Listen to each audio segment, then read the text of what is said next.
Antes de passar a palavra aqui à nossa mesa, queria fazer, como autor do requerimento e a hora presidindo essa sessão, vejo aqui companheiros de longa data, vejo aqui Pastoral do Menor, NAJUC, o SEDECA, o Fórum DCA, no CEPEC, Fórum de Enfrentamento à Violência Sexual, vejo aqui alguns trabalhadores do sistema SUAS aqui também, assistentes sociais estão aí na luta do seu piso, nós também é uma luta nossa. Então, aqui vários pessoas de ONGs engajadas da defesa de direitos, familiares aqui de internos do sistema socioeducativo. Muito rapidamente, para justificar e já passar a palavra, hoje, lamentavelmente, assistimos os jornais da manhã, tomamos notícia de mais uma rebelião, desta feita no Centro São Miguel, onde houve, estivemos lá hoje pela manhã, eu, deputada Beth Rose, que é deputada presidente desta comissão, deputado Moisés, vice-presidente da Comissão de Direitos Humanos, e deputada Augusta Brito, vice-presidente da Comissão de Infância. Nesse exato momento, sei que nós estamos fazendo a transmissão ao vivo, aqui, portanto, 17 de março, por volta das quase 15 horas, em razão das sucessivas crises, Sua Excelência, o governador do Estado, recebe no seu gabinete, nesse momento, o juiz da Quinta Vara, doutor Clístenes, desembargadora Vilauba, do Tribunal de Justiça do Estado do Ceará, o secretário titular da Secretaria do Trabalho e Desenvolvimento Social, o secretário Josbertini. Foram ao seu encontro também a deputada Beth Rose e a deputada Augusta Brito, representações da sociedade civil do Fórum DCA, além de outros, o Ministério Público, a doutora Antônia, o Ministério Público do Estado, a Defensoria Pública do Estado, estão lá. Hoje tivemos mais uma rebelião, numa casa que tem capacidade, pelo que a gestora, a doutora Leda havia nos dito, uma capacidade de 60 adolescentes, estava com 209 adolescentes no momento da rebelião. Aqui é um tema em que não há quem defenda esse estado de coisas. Não se trata aqui de oposição à situação, não há quem defenda a manutenção desse estado de coisas. Por quê? Porque isso ele gera violência em quem está dentro e gera violência em quem está fora. Ou seja, a sociedade não tem interesse em manter esse sistema do jeito que ele está. Portanto, nós precisamos... E o que é que nós queremos? Nós queremos duas coisas. Primeiro, o cumprimento da lei. Nós não podemos ser uma sociedade democrática sem o cumprimento da lei. Nesse caso, a lei que nós queremos que seja cumprida, o SINASE, o Sistema Nacional Socioeducativo, diz, entre outras coisas, que o caráter da medida socioeducativa é socioeducativa. Portanto, o adolescente, ao cometer um ato infracional, e é bom que se diga, sobretudo às vezes, tem muita desinformação na sociedade brasileira, lamentavelmente.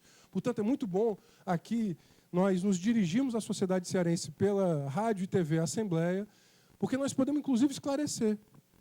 O Estatuto da Criança e do Adolescente ele não é uma lei que promova, como alguns inadvertidamente, por desinformação, instigados, às vezes, pela má-fé de alguns meios de comunicação, que estigmatizam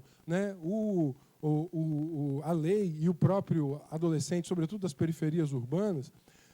Não é uma lei que promova, entre aspas, impunidade. O contrário, o Brasil tem um dos sistemas bastante, ao contrário do que se pensa, bastante rigoroso. Porque saibamos que desde os 12 anos de idade no Brasil, qualquer ser humano que cometa uma infração à lei, ele terá, portanto, inquérito, representação, processo judicial, haverá uma sanção. Portanto, é importante que as pessoas que estão nos ouvindo e nos vendo saibam que o que nós estamos defendendo é que para o bem daquele adolescente, da sua família, da sua comunidade, da sociedade inteira, que a aplicação socioeducativa seja, de fato, socioeducativa. Para quê? Para que ele não volte a incidir. E aí, em atos violentos, em atos, porventura, infracionais. Aí há a necessidade de um concurso de atores, de sujeitos, desde o município. Então, hoje, 44% dos internos no socioeducativo aqui em Fortaleza são do interior. Dados de hoje. Isso quer dizer, sobretudo você que está no interior nos vendo, que na prefeitura do interior tem muita responsabilidade, porque ela deve aplicar as medidas de meio aberto, sobretudo para aqueles atos infracionais que não foram violentos. E é quando ela aplica essas medidas né, com boa qualidade, não haverá ato violento. Portanto, o nosso investimento deve ser, sobretudo, desse ponto de vista. Segundo, nós não seremos uma democracia se nós tivermos violência institucional. O que é a violência institucional? É a violência cometida por ação ou omissão do Estado ou dos seus agentes delegados. Por que isso? Porque toda violência gera mais violência. E nós sabemos, o Ceará, ele consta agora de uma petição que, na Comissão Interamericana de Direitos Humanos, mais uma vez, eu me lembro que nós também, em 2015, quando eu era advogado, essa mesma função que o doutor Rafael hoje se encontra, nós fizemos a mesma coisa 10 anos atrás. Ou seja, às vezes lamentamos que alguns problemas estão tão, né, entranhados no sistema que nós os contamos há décadas. Né? Alguns problemas nós contamos há décadas. Houve avanços do ponto de vista do marco legal? Sim. Houve avanços do ponto de vista de alguns aspectos de gestão? Nós podemos anotar que sim, mas houve também uma superlotação, uma cultura de internação e um advento de uma lógica de violência institucional que ela é ruim para todo mundo. Nós não podemos concordar com nenhuma forma de violência, porque isso só gera violência como bola de neve. Né? Doutora Maria Quental há de concordar comigo, sobretudo porque tem experiência em medidas de penas alternativas, que o que deveria ser breve e excepcional, né, que é a privação da liberdade do ser humano, virou no Brasil regra, sobretudo para as camadas populares, para os negros jovens das periferias urbanas. Por isso que nós temos na população carcerária 560 mil, sendo metade de jovens, e nós temos no socioeducativo internados 20 mil adolescentes e 80 mil em meio aberto. Então, ao contrário do que se diz, tem muita gente, né, em processos de criminalização e de sanção. Portanto, eu queria aqui justificar Obviamente, nós não prevíamos essa infeliz coincidência de fazermos essa audiência na data em que estourou uma rebelião, mais uma rebelião.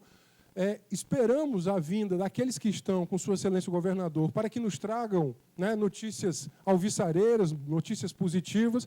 Há uma agenda de curto prazo. Desse ponto de vista, secretária Ana Cruz, quero dizer que o nosso mandato, e aqui eu queria justificar a ausência da presidente da comissão, que está com o governador, né, e os demais membros estão lá também, a deputada Augusta Brito, estão lá na comissão, para dizer que a nossa colaboração é exatamente para demandar, né, e colaborar e exigir, né, já que mandatados somos para isso, medidas de curto, médio e longo prazo. E entre as medidas estão efetivo, gente, investimento técnico. Hoje soubemos, não sei se há técnicos aqui, soubemos que lá no São Miguel havia um pedagogo, uma psicóloga, 2 assistentes sociais, por uma população de 210, por maior denodo, competência, dedicação, esses profissionais possam ter, e acredito que os tenham, é impossível, né? Impossível, né? Ou seja, 2 assistentes sociais, um psicólogo, um pedagogo para 210. Portanto, nós não podemos, eu acho que a pior ilusão é a autoilusão. Nós não podemos nos iludir, enquanto sociedade, de que isso não é um problema. Agora, nós não podemos também permitir a estigmatização. Porque são os filhos da classe trabalhadora, os filhos das classes populares, parece que importa menos. Nós temos que quebrar esse padrão, né, de absoluta falta de solidariedade. Chega a ser hipócrita uma parte da sociedade brasileira que acha que remédio para filho de pobre é a dor, é o castigo, é a morte, justifica a morte dos filhos das classes populares. Nós não nos negamos aqui, portanto, nós queremos sair dessa audiência aqui com uma pactuação, obviamente, que tenha como fundo essa questão ética, né, de que nós queremos o cumprimento da lei e o tratamento mais adequado dessa